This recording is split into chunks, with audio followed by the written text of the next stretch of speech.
नए साल के आने का सबसे बड़ा शोर गोवा की इन बीच पार्टी से आता है। 2020 ने जब दस्तक दी तो गोवा अपने पूरे शबाब पर था, लेकिन पार्टीज के पासेस के लिए पहले की तरह मारामारी नहीं थी। पार्टी में भी डांस फ्लोर पर डांस करने की जगह थी। रेस्टोरेंट में भी टेबल के लिए ज्यादा इंतजार नहीं करना पड़ रहा था। कुल मिलाकर कहें तो गोवा पहले से ज्यादा रिलैक्स था। लेकिन ये तो गोवा की फितरत नहीं थी। फिर ऐसा क्यों था? गोवा के माहौल को एनालाइज करने के लिए हमें नियॉन लाइट्स की नहीं बल्कि पिंक पेपर्स की जरूरत पड़ेगी, जहां दुनिया भर के आर्थिक आंकड़ों का विश्लेषण होता है। दुनिया की सबसे बड़ी अर्थव्यवस्था अमेरिका में जीडीपी की विकास दर साल 2019-20 के दौरान 2.3% रही, जबकि 2018-19 में ये 2.9% थी। चीन, जो सबसे तेज गति से विकास कर रहा था, उसकी विकास दर 6.6% से गिरकर 6.1% पर आ गई थी और यूरोपीय यूनियन की जीडीपी की विकास दर 2.3% से गिरकर 1.7% पर आ गई थी। इन सब के बीच अमेरिका का चीन और यूरोपीय यूनियन से कारोबारी विवाद आर्थिक भविष्य को लेकर चिंता का माहौल पैदा कर रहा था। कुल मिलाकर कहें तो पिछले कुछ सालों से लोग नए साल के जश्न पर पैसा खर्च करने से बच रहे थे, जिसकी बानगी मिलती है गोवा में, जहां 2014 में पर्यटकों की संख्या में 30% का इजाफा देखा गया था। 2019 में ये दर 0.61% रह गई। गोवा तो एक उदाहरण भर था। दुनिया में मंदी की बात चल रही थी। अमेरिका और चीन का कारोबारी विवाद हर रोज सुर्खियां बटोर रहा था। अमेरिका और ईरान के बीच तल्खी नए स्तर पर पहुंच चुकी थी। वहीं ब्रेक्जिट को लेकर भी असमंजस बना हुआ था। लाजमी है, ग्लोबलाइज वर्ल्ड का हिस्सा भारत भी इससे अछूता नहीं था। 2019-20 की पहली 3 तिमाहियों में विकास दर पहली जितनी नहीं रही। कुल मिलाकर भारत की विकास दर उस रफ्तार से नहीं बढ़ रही थी जिस रफ्तार से वो बढ़ती आई थी। 1 फरवरी को जब वित्त मंत्री निर्मला सीतारमण बजट पेश करने पहुंची तो उन्हें शायद इस बात का एहसास था कि मैन्युफैक्चरिंग की दर 2018-19 के 5.7% से गिरकर 2019-20 में 0.9% पर आ जाएगी। कंस्ट्रक्शन भी 6.1% से गिरकर मात्र 3% पर होगा और होटल, ट्रेड और ट्रांसपोर्ट जैसी सर्विसेज की विकास दर 5.6% पर होगी। इंडिया के सामने 5 ट्रिलियन इकोनॉमी का मार्क था, जहां पे भारत एग्रीकल्चर, इंडस्ट्री और सर्विसेज सेक्टर में ग्रोथ देखना चाहता था और डबल डिजिट ग्रोथ्स की आशा कर रहा था। एक बहुत बड़ा चैलेंज था कि इंक्लूसिव ग्रोथ हो, फाइनेंशियली, इकोनॉमिकली और सोशली, ओवरऑल डेवलपमेंट हो, ताकि जो है हम आत्मनिर्भर बने और एक अच्छे स्तर, हर एक आम आदमी को एक अच्छा स्तर प्रदान कर सकें। इन सब संभावनाओं के बीच वित्त मंत्री निर्मला सीतारमण 1 फरवरी 2020 को नए दशक के पहले आम बजट को पेश करने संसद भवन पहुंची। ये मोदी सरकार की दूसरी पारी का दूसरा बजट था। वित्त मंत्री ने अपने शुरुआती संबोधन में साफ किया कि बजट का उद्देश्य लोगों की आमदनी और उनकी खर्च करने की शक्ति को बढ़ाना होगा।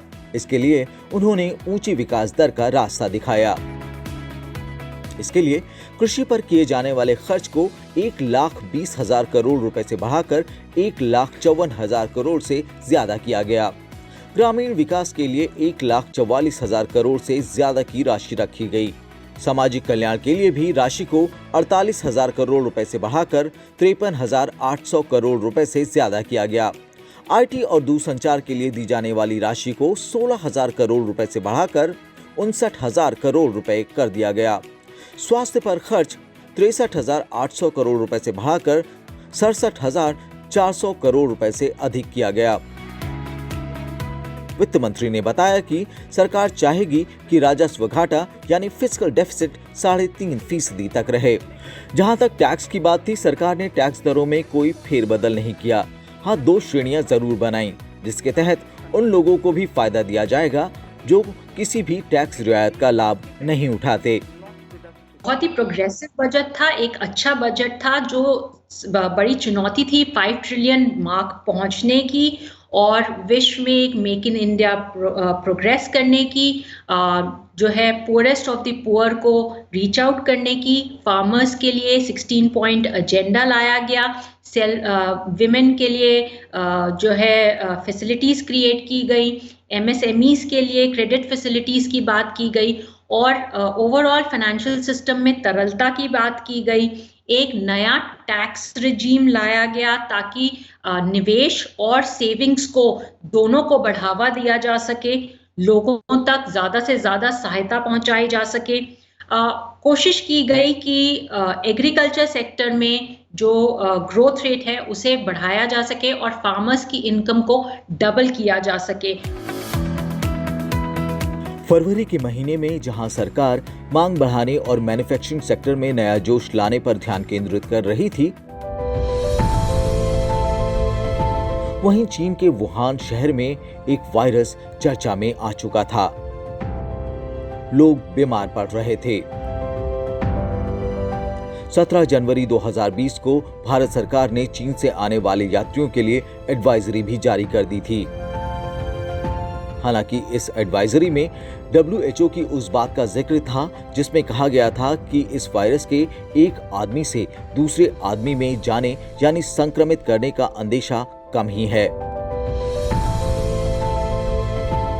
ये बात बहुत गलत साबित होने वाली थी। 30 जनवरी 2020 को केरल से पहले कोविड-19 मरीज की पुष्टि होती है। 5 तारीख को सरकार ने एक और एडवाइजरी जारी कर कहा कि वही लोग चीन जाएं जिन्हें जाना बहुत जरूरी है और जब वो वहां से लौटे तो उन्हें क्वारंटीन होना होगा। लेकिन भारत से दूर कोरोना वायरस यूरोप के कई देशों में पैर पसार चुका था। फरवरी के आखिर तक सरकार की एडवाइजरी में सिंगापुर, ईरान, इटली, दक्षिण कोरिया शामिल हो चुके थे। 1 मार्च को कोरोना के मरीजों की संख्या 7 थी, लेकिन ये तो शुरुआत थी। 21 मार्च को मरीजों का आंकड़ा बढ़कर 283 हो गया था। ऐसे में भारत के प्रधानमंत्री नरेंद्र मोदी ने 22 मार्च को जनता कर्फ्यू का ऐलान किया और 24 मार्च को पहले लॉकडाउन की घोषणा कर दी गई। देश आज एक महत्वपूर्ण निर्णय करने जा रहा है। आज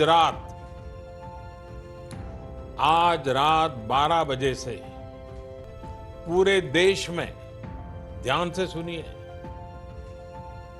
पूरे देश में आज रात 12 बजे से संपूर्ण देश में संपूर्ण लॉकडाउन होने जा रहा है।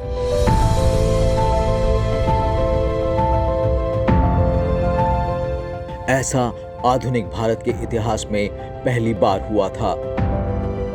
सड़कें खाली थीं, कारखाने, फैक्ट्रियां बंद थीं, रेल रुकी थी, बाजार बंद थे, आसमान से हवाई जहाज गायब थे, लोग अपने घरों में थे, स्कूलों से बच्चों का शोर नदारद था। इस भूतिया माहौल के पीछे कई दर्द थे जो रिसने का इंतजार कर रहे थे। इस लॉकडाउन का पहला और सबसे बुरा असर दिहाड़ी मजदूरों पर पड़ा। कुछ दिन तो कोरोना के डर ने उन्हें अपने घरों तक सीमित रखा, लेकिन जब मजबूरियां बढ़ीं तो डर पर मजबूरियां हावी हो गई थीं। लाखों मजदूर रेल और बसों की गैर हाजिरी में पैदल ही घरों की तरफ लौटने लगे। भारत सरकार इस दर्द को कम करने के लिए हर संभव कदम उठाने के लिए तैयार थी। जब कोरोना वायरस आया तब कोई भी अर्थशास्त्री या कोई भी हेल्थ प्रोवाइडर ये नहीं कल्पना कर सकता था कि ये स्थिति बहुत ही गंभीर होगी और इस तरह का लॉकडाउन होगा और इकोनॉमी एक बंद स्थिति में रहेगी 9 से 12 महीने। सोचा जा रहा था कि वैक्सीन जल्दी आ जाएगी, जो है ये इतना ज़्यादा नहीं बढ़ेगा और विश्व में इस तरीके से अर्थव्यवस्था चरमराएगी नहीं और देश में जो है काफ़ी हद तक एक लॉकडाउन नहीं मेंटेन करना पड़ेगा। तो उस समय ऐसी कल्पना नहीं की गई और ऐसा सोच नहीं रखा गया। इस विकराल समस्या को भारत की सरकार ने चुनौती भी माना और इसी समस्या में उसे एक अवसर भी दिखा, देश को दुनिया में एक अलग मुकाम पर ले जाने का मौका। इसके लिए मंत्र था आत्मनिर्भर भारत। हम पिछली शताब्दी से ही लगातार सुनते आए हैं कि 21वीं सदी हिंदुस्तान की है। हमें कोरोना से पहले की दुनिया को, वैश्विक व्यवस्थाओं को विस्तार से देखने समझने का मौका मिला है। कोरोना संकट के बाद भी दुनिया में जो स्थितियां बन रही हैं, उसे भी हम निरंतर देख रहे हैं। जब हम दोनों कालखंडों को भारत के नजरिए से देखते हैं तो लगता है कि 21वीं सदी भारत की हो, ये हमारा सपना ही नहीं, ये हम सभी की जिम्मेदारी भी है। लेकिन इसका मार्ग क्या हो? विश्व की आज की स्थिति हमें सिखाती है कि इसका मार्ग एक ही है,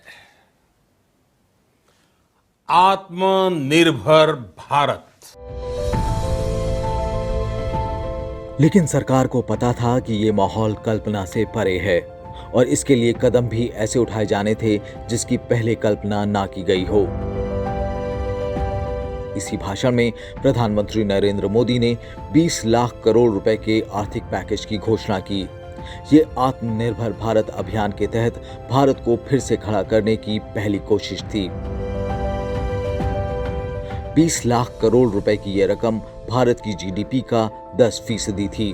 प्रधानमंत्री की इस योजना के विस्तार की जानकारी अगले 5 दिनों में वित्त मंत्री निर्मला सीतारमण ने दी।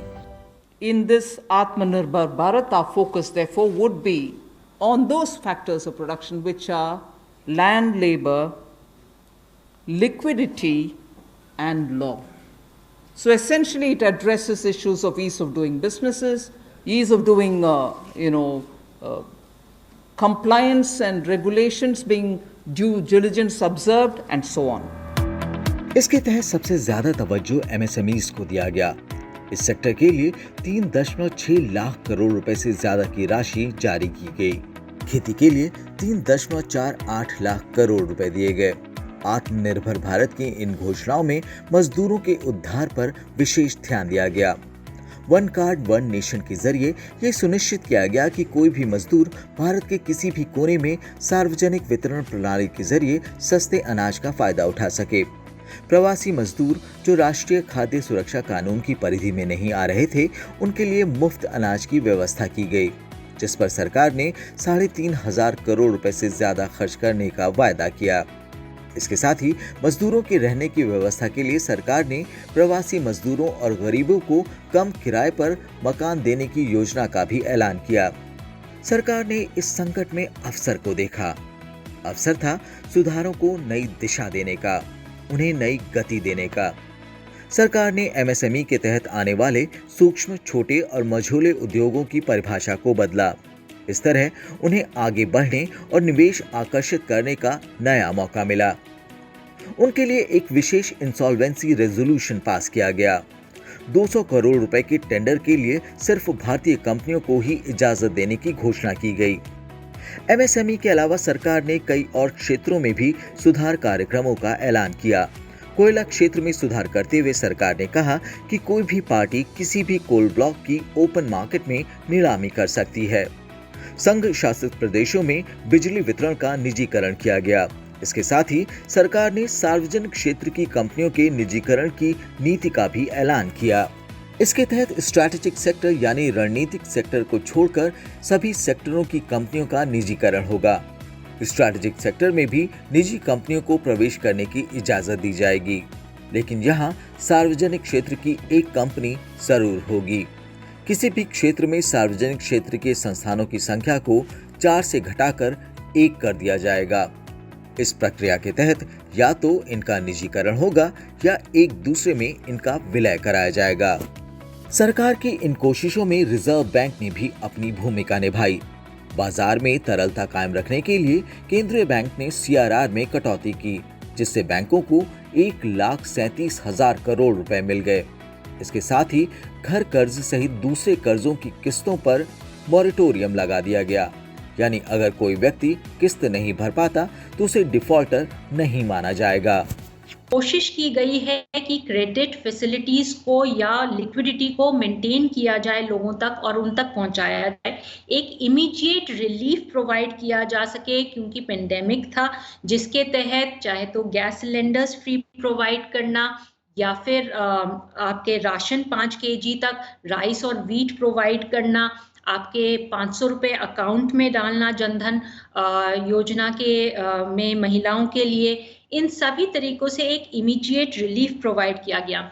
20 लाख करोड़ रुपए देना, जिसमें 10% GDP का जो है पोषण हो, वो एक अपने आप में एक बड़ा पाथ ब्रेकिंग था। कि अगर हम देखें संसार भर में जिन भी देशों ने लॉकडाउन लगाया उनमें 2 से 3%, ज़्यादा से ज़्यादा 4% तक GDP की कॉन्ट्रीब्यूशंस मानी गई। ये एक 10% तक सभी लोगों को साथ लेते हुए चलना और उन तक सुविधाएं मुहैया कराना, कोरोना के समय हेल्थ वर्कर्स को इंश्योरेंस प्रोवाइड करना और चीज़ें करना, ये सब अपने आप में एक बहुत ही पाथ ब्रेकिंग रहा है। सरकार ने बैंकिंग क्षेत्र को मजबूत करने के लिए भी ऐलान किए थे। इन सुधार कदमों को लागू भी किया गया। 1 अप्रैल को सरकार ने सार्वजनिक क्षेत्र के 10 बैंकों का 4 बैंकों में विलय कर दिया। इसके तहत ओरिएंटल बैंक ऑफ कॉमर्स और यूनाइटेड बैंक ऑफ इंडिया का विलय पंजाब नेशनल बैंक में किया गया। सिंडिकेट बैंक को केनरा बैंक में मिला दिया गया। यूनियन बैंक ऑफ इंडिया का विलय आंध्रा बैंक और कोऑपरेशन बैंक में किया गया। इंडियन बैंक को इलाहाबाद बैंक में मिला दिया गया। इस विलय के साथ ही 2017 में जहां सार्वजनिक क्षेत्र के बैंकों की संख्या 27 हुआ करती थी, वो 12 रह गई। NPAs की समस्या बहुत गंभीर थी, जिसके लिए IBC कोड आया। कोशिश की गई कि कैपिटल एडिक्वेसी रेशियो मेंटेन की जाए, जिसके लिए रिकैपिटलाइजेशन किया गया 80,000 करोड़ के द्वारा। कोशिश ये भी की गई कि मर्जर्स के द्वारा बैंकों को सुदृढ़ किया जाए, एक कंसोलिडेटेड बैंक बनाया जा सके जो विश्व में जाना जा सके। ये भी कोशिश की गई कि एक आम आदमी के पास खाता हो, जो अभी तक नहीं हुआ PM जनधन योजना के द्वारा। मुद्रा योजना के द्वारा MSMEs को जो है लोन प्रोवाइड किया गया। ये भी कोशिश की गई कि ओवरऑल जो क्रेडिट फैसिलिटी है, चाहे पेंडेमिक के द्वारा क्रेडिट इमरजेंसी फैसिलिटीज़ हों, चाहे सबऑर्डिनेट डेट्स प्रोवाइड करने हों या कोई और फैसिलिटीज़ हों, वो RBI के द्वारा या बैंकों के द्वारा पहुंचाई जाए। मार्च के आखिर हफ्ते से लगा लॉकडाउन अगस्त में इस हद तक खुल सका जब आर्थिक गतिविधियां कायदे से काम कर सकें, लेकिन अब भी सभी रेलगाड़ियां शुरू नहीं हुई थीं। विदेशी उड़ानों पर प्रतिबंध लगा हुआ था। कोरोना के डर ने पर्यटन और इससे जुड़े उद्योगों की कमर तोड़ रखी थी। साथ ही कोविड-19 के मरीजों की संख्या भी बढ़ रही थी। सरकार 2 मोर्चों पर काम कर रही थी, कोविड पर लगाम लगाना और आर्थिक नुकसान को कम करना। ऐसे में 12 अक्टूबर को आत्मनिर्भर भारत 2.0 की घोषणा की गई। इसका मुख्य उद्देश्य था उपभोक्ताओं की खर्च करने की शक्ति को बढ़ाना। लाजमी था, इसके लिए उपभोक्ताओं के पास पैसे होने चाहिए और विश्वास होना चाहिए कि उनका भविष्य सुरक्षित है। सरकार ने इजाजत दी कि कर्मचारी LTC के लिए मिलने वाले कंसेशन के एवज में पैसा ले सकेंगे और ये रकम टैक्स फ्री होगी। दशहरा, दुर्गा पूजा और दिवाली जैसे त्योहार नजदीक थे। और ये मौका था कंज्यूमर स्पेंडिंग को बढ़ावा देने का।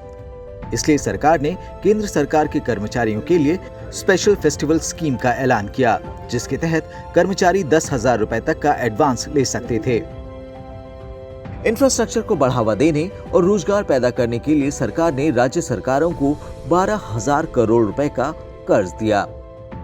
ये ब्याज मुक्त कर्ज उन्हें अगले 50 सालों में चुकाना था। इसके साथ ही सरकार ने सड़क, रक्षा, वाटर सप्लाई, शहरी विकास और देश में बनने वाले उपकरणों के निर्माण के लिए 25,000 करोड़ रुपए की राशि देने का भी ऐलान किया। ये राशि इस मद में बजट में जारी की गई 4.13 लाख करोड़ रुपए के अतिरिक्त थी। जो इंफ्रास्ट्रक्चर डेवलपमेंट है वो सरकार का कंटिन्यूअस फोकस रहा है ग्रोथ को अचीव करने के लिए, चाहे वो सागरमाला प्रोजेक्ट हो, भारतमाला प्रोजेक्ट हो। सेक्टर्स को कंटिन्यूअसली ओपन किया गया ताकि जो है प्राइवेटाइजेशन के द्वारा जो है या कैपिटल के द्वारा उन सेक्टर्स में ग्रोथ नज़र आ सके। ये भी कोशिश किया गया कि जो है प्राइवेटाइजेशन के द्वारा या एफडीआईज के द्वारा या बाकी माध्यम के द्वारा वो एक आत्मनिर्भर भारत बने। अगर आप एक बहुत इम्पॉर्टेंट रिफॉर्म की बात करें तो जैसे एक नेशनल लेबर वेज की बात करें या मिनिमम वेज की बात करें या फॉर्मलाइजेशन ऑफ लेबर की बात करें, माइग्रेंट वर्कर्स की बात करें, उनके ऊपर खासा फोकस रहा 2 पॉइंट में। अक्टूबर आते आते उद्योगों के कई क्षेत्र कोविड-19 के दबाव से निकलने की कोशिश करने लगे थे। मैन्युफैक्चरिंग सेक्टर में गतिविधियां खास तौर पर बढ़ी। अक्टूबर के महीने में पीएमआई इंडेक्स 8 सालों के सबसे ऊंचे स्तर पर पहुंच गया। कुल मिलाकर कहें तो अर्थव्यवस्था की गाड़ी चल पड़ी थी, लेकिन इसकी चाल को बरकरार रखने के लिए काफी कुछ किया जाना बाकी था। ऐसे में सरकार ने आत्मनिर्भर भारत 3.0 का ऐलान किया। इसके तहत 2.65 लाख करोड़ रुपए की योजनाओं का ऐलान किया गया। इसमें प्रमुख थे आत्मनिर्भर भारत रोजगार योजना, 10 चैंपियन सेक्टरों के लिए 1.46 लाख करोड़ रुपए की उत्पादन आधारित प्रोत्साहन राशि का ऐलान, प्रधानमंत्री आवास योजना शहरी के लिए 18,000 करोड़ रुपए की अतिरिक्त राशि, नेशनल इन्वेस्टमेंट और इंफ्रास्ट्रक्चर फंड में 6,000 करोड़ रुपए का इक्विटी निवेश, कृषि क्षेत्र के लिए उर्वरक में 65,000 करोड़ रुपए की सब्सिडी, प्रधानमंत्री गरीब कल्याण योजना के लिए 10,000 करोड़ रुपए की अतिरिक्त राशि और कोविड-19 वैक्सीन के अनुसंधान और विकास के लिए 900 करोड़ रुपए की राशि। अगर इस चार्ट पर नजर डालें तो पता लगेगा कि सरकार ने आत्मनिर्भर अभियानों के जरिए और रिजर्व बैंक ने कुल मिलाकर 29,87,000 करोड़ रुपए से ज्यादा की राशि जारी की।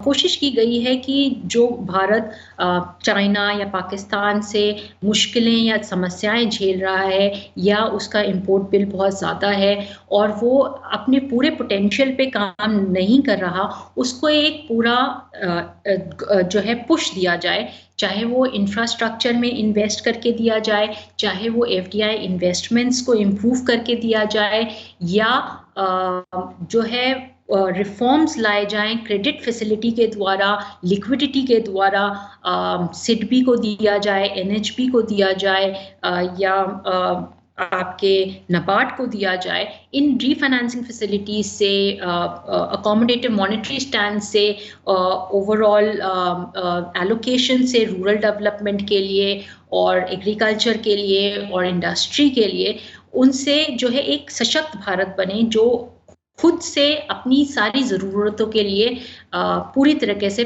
जो है रिसोर्सेज जो है उन्हें प्रोवाइड कर सके।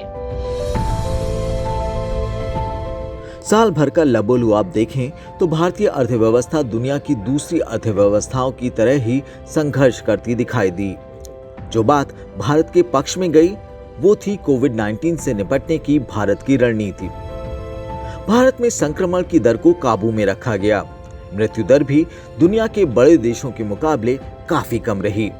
मेडिकल सुविधाओं में तेजी के साथ विस्तार कर उन्हें किसी भी इमरजेंसी से निपटने के लायक बनाया गया। इससे देशवासियों में विश्वास जागा और वो काम पर लौटने की हिम्मत जुटा पाए। आर्थिक गतिविधियों में बढ़ोतरी का अंदाजा 2020-21 की पहली 2 तिमाहियों के नतीजों से निकाल सकते हैं। पहली तिमाही में जीडीपी की विकास दर -22.8% रही। अप्रैल से जून के बीच का ये वो समय था जब लगभग 1 महीने लॉकडाउन था और जब 2 महीने लॉकडाउन में ढील दी गई तब भी कई कड़ी पाबंदियां लगी हुई थीं। वहीं दूसरी तिमाही यानी जुलाई से सितंबर के बीच जब लॉकडाउन में ढील मिली, कारोबार बढ़ा और इसका कारोबार पर असर दिखा। इस तिमाही में जीडीपी की विकास दर की गिरावट में कमी आई और ये -7.5% रही। इस दौरान खेती के अलावा मैन्युफैक्चरिंग भी पॉजिटिव टेरिटरी में आ गई थी। साल 2021-22 जो है एक चुनौतियों से भरा साल रहेगा, जिसके अंदर जो है पेंडेमिक की वजह से आर्थिक समस्याएं जो खड़ी हुई हैं और जो सामाजिक समस्याएं खड़ी हुई हैं उनका जो है निवारण करना होगा। कोशिश की जाएगी जो वैक्सीन आए उसे कम से कम दामों पर लोगों तक पहुंचाया जाए। एक पूरी भारतीय व्यवस्था में उसको ऐसे डाला जाए ताकि लोगों पे ज़्यादा से ज़्यादा पहुंचे और जो लोग इससे संभावित हुए हैं उन तक पहुंचे और जो हो सकते हैं उन तक भी पहुंचे। कोशिश ये भी की जाएगी कि जो जितने भी आत्मनिर्भर के अभियान लाए गए हैं उनका इम्प्लीमेंटेशन एक बेहतर तरीके से हो। फिस्कल डिसिप्लिन मेंटेन किया जाए। जो स्टेट्स हैं या सेंटर हैं जो अभी कर्ज लेना चाहती हैं या जिनका राजस्व इतना नहीं है, उनके राजस्व में किस तरीके से एक बढ़ोतरी की जा सके या उसको एक बेहतर रखा जा सके। कहते हैं संकट सबसे बड़ा शिक्षक होता है। 2020 ने भी हमें कई सीख दी। सबसे बड़ी सीख कि जब तक हम खुद अपने पैरों पर जमकर खड़े नहीं होते, दूसरों को सहारा नहीं दे सकते। इसलिए आत्मनिर्भर बनना जरूरी है। आत्मनिर्भर भारत विश्व के लिए जरूरी है। हम प्रकृति को नजरअंदाज नहीं कर सकते। हमें उसके साथ उसकी पनाह में रहना है और उसके नियम हमें मानने होंगे। उसके नियमों को तोड़कर कोई भी काम या कारोबार महंगा पड़ेगा। साल 2020 को हम भूलेंगे नहीं। साल 2020-21 की पहली तिमाही के उस गर्द को गुलेल के उस तनाव की तरह इस्तेमाल करेंगे जो छूटने के बाद एक कंकड़ को भी आसमान की ऊंचाइयों तक पहुंचा देता है। उम्मीद ही नहीं, विश्वास है कि अगले साल जब हम साल का लेखा जोखा लिखने बैठेंगे तो उपलब्धियों की भरमार होगी।